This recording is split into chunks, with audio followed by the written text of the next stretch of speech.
What's up, everybody? It's Vicious765 here, and I just want to give you guys a little bit of update of what's been going on.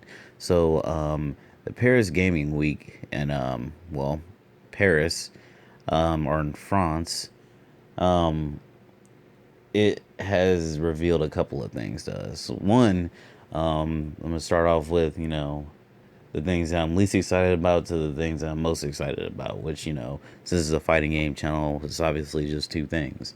So let's talk about Street Fighter. Street Fighter revealed Dulzim as a playable character, and he actually looks better than he ever has before. I'm quite interested to see what he's going to look like in a tournament setting because I don't think Dulzim is even like, that good of a character in Street Fighter 4. But what do I know? I mean, I don't even like Street Fighter like that. Um, he has some new moves, which I'd like to go into detail about it, but I mean, I seen this like yesterday, and I only watched it once.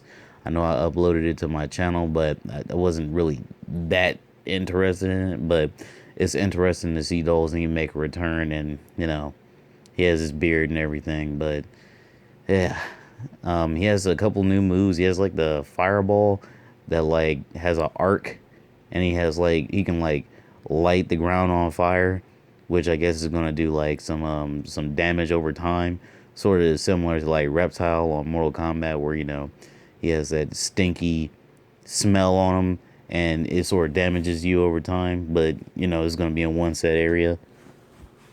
Um, what else? That's about it. Oh yeah, Street Fighter comes out February 16th, I think it said, of next year, which is great, because everybody thought it was going to be March, was my understanding. So 1 month earlier, why not? And I think there's a little bit of a controversy going on. Like there was a list of characters that was that was put out a long time ago of characters that were going to make it in the game, and so far everything on the list has been correct. So we might see Jury, Alex, Urian, and so on and so forth later on during the life of Street Fighter 5. So with that being said, let's move on to the news I'm most excited about. So Tekken 7, it got announced for PS4. Now there's a lot of speculation going on for me, because it made its announcement for a console at this event for PlayStation, and nothing else. I thought that was pretty cool because it kind of brings me back to the day where Tekken was exclusive on PlayStation all the way up until Tekken 6. Tekken 6 and Tekken Tag 2 are the only Tekken games that are on any sort of Xbox. Which Tekken 5 and Tekken 4, I think they both came out during a time frame in which they could have been released on Xbox. So whatever. Anyway, I'm thinking, because at the end of the trailer it said exclusive content, so I don't know if Tekken 7 is going to be exclusive to PS4 or if it's just going to have exclusive content on the PS4. In my opinion, I would like it to be both. I mean, Xbox One's been outsold by PS4 all around, so Sony might have enough money to just buy the exclusivity from Namco. I mean, they already bought Tekken Prologue, Tekken Prologue, that DVD, that Blu-ray combo that gives you Tekken Tag HD, and the demo for Tekken Tag 2, basically. So yeah, I mean, we'll see what happens, because Harada, before the game even was even announced for PS4 at this event, there was a stream I was watching. I don't remember which stream it was, but Harada had commented on it, and he had said he never, no, it wasn't Harada, it was Markman. Markman said that Harada never announced the game for any console yet. So it might specifically be for PS4, or it might just be a timed exclusive like Tomb Raider. Tomb Raider is it's coming out on Xbox One, but next year we're gonna have it on PS4. Which it's kind of funny that they do that, because Tomb Raider was originally, what was it, a Sega Saturn and PlayStation 1 game. Then it was a PlayStation exclusive all the way up until after Tomb Raider, Princess of Darkness.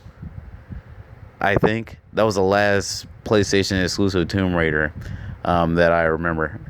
That's not an RPG. But anyway, we're not here to talk about Tomb Raider. What do you guys think about that information there? Because I hope you guys didn't get Xbox One knowing, like, it's not even a fanboy thing. Even though I've had PlayStation, I don't really like Xbox. It's not a fanboy thing, but I hope you guys actually got smart and actually got a PS4 if you're fighting game players. Because, I mean, let's be honest, Killer Instinct is like the only thing Xbox has over PlayStation. And that's not even that big of a deal, obviously. We got Street Fighter, we got possibly Tekken 7, which, you know, another thing that I read was, I was on FightersGeneration.com, and apparently we might be getting an updated version of Tekken Tag 2. Oh, also Tekken 7 will be like a virtual reality thing. I don't care about that. I don't think anybody really does. Tekken Tag 2 might get an updated version on the PS4 because there were some screenshots. I think I'm going to put that in the picture in this video. There was a screenshot, or not a screenshot, somebody took a picture of a screen, and I guess the translation meant that there was an updated Tekken Tag 2 coming. And, you know, updated, when I think updated, I'm thinking, oh, so they're going to put, it's going to be in 1080p. It's going to be like the Ultimate Edition. I wouldn't be opposed to Tekken Tag 2 Definitive Edition of the biggest Tekken game so far. Even though it didn't sell that much, you know, it's still the biggest Tekken game, biggest roster, biggest stage amount for, like, yeah, biggest amount of stages, most amount of soundtracks, most amount of customization possibilities. You know, it's, like it or not, if you don't think it's accessible, it's still the biggest Tekken game. So yeah, I would love to see that on PS4 so I can record some matches properly in like 720p so I don't look silly holding my phone up to the fucking, you know, TV. But let me know what you guys think about this information. Do you think that it's bullshit that they make it exclusive, or do you think it's okay? Quite frankly, I think it's okay. You guys heard that already. And we didn't get a release date, but I did hear that, you know, there are supposed to be some big updates coming. And people who are, you know, waiting for those big updates, I would like to say this. Tekken Tag 2 went through a long period of not announcing anything when it came out. Like, it had the roster, it had location tests, and then they, it had, like, the roster from Tekken 6, and they added June and True Ogre, right?